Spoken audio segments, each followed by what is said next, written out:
In a small village settled in the rolling hills of rural Japan, there lived a potter named Kaito. Kaito was renowned for his exquisite ceramics, which were sought after by collectors and artisans from all over the world. His pieces were not only beautiful, but also functional, reflecting the perfect balance between form and function. Despite his success, Kaito remained humble and grounded. He lived a simple life, waking up before dawn to meditate and tend to his garden before beginning his work in the pottery studio. His daily routine was a testament to his dedication to his craft and his connection to nature. One day, a young apprentice named Akira arrived in the village, seeking to learn from the master potter. Akira was eager to prove himself and quickly become a skilled potter, hoping to one day surpass Kaito's reputation. As Akira began his apprenticeship, he was struck by Kaito's kindness, patience, and willingness to share his knowledge. However, Akira soon realized that Kaito's humility was not just a facade. The master potter genuinely believed that his success was not solely his own achievement but rather a result of the collective efforts of his teachers, family, and community. Kaito often attributed his talent to the rich clay of the village, the pure water from the nearby stream, and the inspiration he drew from nature. Akira, on the other hand, struggled with his own pride. He found himself competing with Kaito, trying to create pieces that would outshine his master's work. As Akira's skills improved, he began to receive praise from visitors to the village, which only fueled his ego. One day, a prominent art critic visited the village, seeking to feature Kaito's work in a prestigious magazine. The critic was impressed by Akira's pieces and asked him to create a special commission for the magazine's cover. Akira was overjoyed, seeing this as an opportunity to finally surpass Kaito.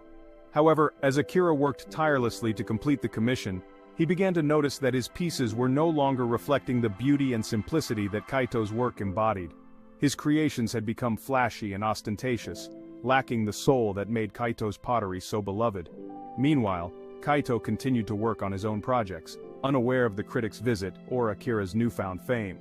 He remained focused on perfecting his craft, experimenting with new techniques, and teaching Akira the intricacies of pottery. The day of the critic's return arrived, and Akira proudly presented his commission. The critic was taken aback by the piece's grandeur, but noticed that it lacked the essence of Kaito's work. The critic asked Akira to explain the inspiration behind his creation, and Akira boastfully attributed his success to his own talent and hard work.